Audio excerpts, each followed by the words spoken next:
സ്നേഹമായാലും ബഹുമാനമായാലും കരുതലായാലും അർഹിക്കുന്നവർക്ക് മാത്രമേ കൊടുക്കാവൂ. ഇങ്ങോട്ട് കിട്ടാത്തതൊന്നും തിരിച്ചു കൊടുക്കേണ്ട ബാധ്യത നമുക്കാർക്കുമില്ല. അർഹതയില്ലാത്തവർക്ക് ലൈഫിൽ ഇടം കൊടുത്തും പ്രാധാന്യം കൊടുത്തും നമ്മൾ ഇരന്നു വാങ്ങുന്നതാണ് നമ്മുടെ ദുഃഖം. തമാശയായിട്ടാണെങ്കിലും മറ്റുള്ളവരുടെ മുൻപിൽ വച്ച് ആരെയും തരം താഴ്ത്തി സംസാരിക്കരുത്. മുഖഭാവത്തിൽ അവർ പ്രകടമാക്കിയില്ലെങ്കിലും ഉള്ളിൻ്റെ ഉള്ളിൽ അവർ ഒരുപാട് വേദനിക്കുന്നുണ്ടാകും. നിങ്ങൾ സ്വയം ശ്രദ്ധിക്കാൻ തുടങ്ങുമ്പോൾ നിങ്ങൾക്ക് സ്വയം നല്ലതായി തോന്നാൻ തുടങ്ങുന്നു, മികച്ചതായി കാണപ്പെടുന്നു, മാത്രമല്ല ആകർഷകമാകാനും തുടങ്ങുന്നു. ജീവിതത്തിൽ വെളിച്ചം പകരുന്നവരും ഇരുട്ട് പകരുന്നവരുമുണ്ട്. അതിൽ ഇരുട്ട് പകരുന്നവരെ പൂർണ്ണമായും അവഗണിക്കരുത്.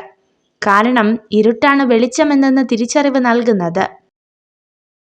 ഒരു തെറ്റ് നമ്മുടെ മേൽ ആരോപിക്കപ്പെട്ടാൽ നമ്മൾ തെറ്റുകാരനാണെന്നോ അല്ലയോ എന്ന് മനസ്സിലാക്കാതെ നമ്മളെ തള്ളിപ്പറയുന്ന ആളുകളെ വേണം ആദ്യം ഒഴിവാക്കാൻ.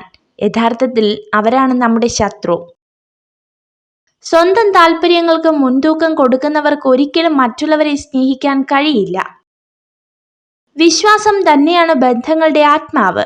അത് നഷ്ടപ്പെടുത്തിയവർ പിന്നെ എത്ര അടുപ്പം കാണിച്ചാലും നമ്മുടെ ഉള്ളിൽ എപ്പോഴും ഒരകലം ബാക്കിയുണ്ടാകും. ഒരിക്കലും ഒരാളെയും പൂർണ്ണമായി മനസ്സിലാക്കിയെന്ന് വിചാരിക്കരുത്. എത്രയൊക്കെ പ്രിയപ്പെട്ടവരാണെങ്കിലും അവസ്ഥയോ സാഹചര്യമോ മാറുമ്പോൾ അവരുടെ മറ്റൊരു മുഖം കൂടി കാണേണ്ടി വന്നേക്കാം. ചെയ്യേണ്ടതെല്ലാം ആത്മാർത്ഥതയോടെ ചെയ്യുക. ഒന്നും പ്രതീക്ഷിക്കാതിരിക്കുക. ജീവിതത്തിൽ നിരാശരാകേണ്ടി വരില്ല.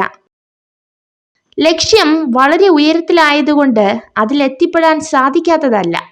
ലക്ഷ്യം ചെറുതായതുകൊണ്ട് നാം അതിലെത്തിപ്പെടുന്നു എന്നതാണ് ഏറ്റവും വലിയ ദുരന്തം. ചെയ്തു കഴിഞ്ഞ കാര്യങ്ങളെക്കുറിച്ച് സംസാരിക്കുന്നത് അനാവശ്യമാണ്. കഴിഞ്ഞുപോയ കാലത്തെക്കുറിച്ച് കുറ്റപ്പെടുത്തുന്നത് മണ്ടത്തരവും. തെറ്റുകൾ ചൂണ്ടിക്കാണിച്ചാൽ അറിവുള്ളവർ സ്വയം തിരുത്തും, അറിവില്ലാത്തവർ തർക്കിച്ചുകൊണ്ടിരിക്കും. ജീവിതം ഏറ്റവും ബുദ്ധിമുട്ടുള്ള പരീക്ഷയാണ്.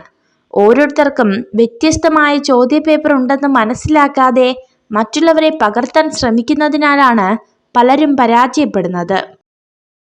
ചതിക്കുന്ന സ്ത്രീകളെ 2 കാര്യങ്ങളിലൂടെ തിരിച്ചറിയാൻ കഴിയും. നിങ്ങൾക്ക് വളരെ നിസ്സാരമായി തോന്നുന്ന കാര്യങ്ങളിൽ അവൾ കരയും. നിങ്ങൾക്ക് വളരെ നിസ്സാര പരിക്കു പറ്റിയാൽ വിശ്വസിക്കാനാവാത്ത വിധം ആശങ്ക പ്രകടിപ്പിക്കും. നിങ്ങൾ എല്ലാ പ്രതിസന്ധികളോടും പോരാടുക, ധൈര്യമായിരിക്കുക. ഒരു ദിവസം നിങ്ങളുടെ വേദനകൾ നിങ്ങളുടെ ശക്തികളുടെ ഉറവിടമായി മാറും.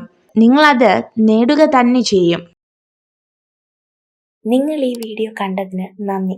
ഇതുപോലുള്ള കൂടുതൽ വീഡിയോകൾക്കായി ചാനൽ സബ്സ്ക്രൈബ് ചെയ്യൂ.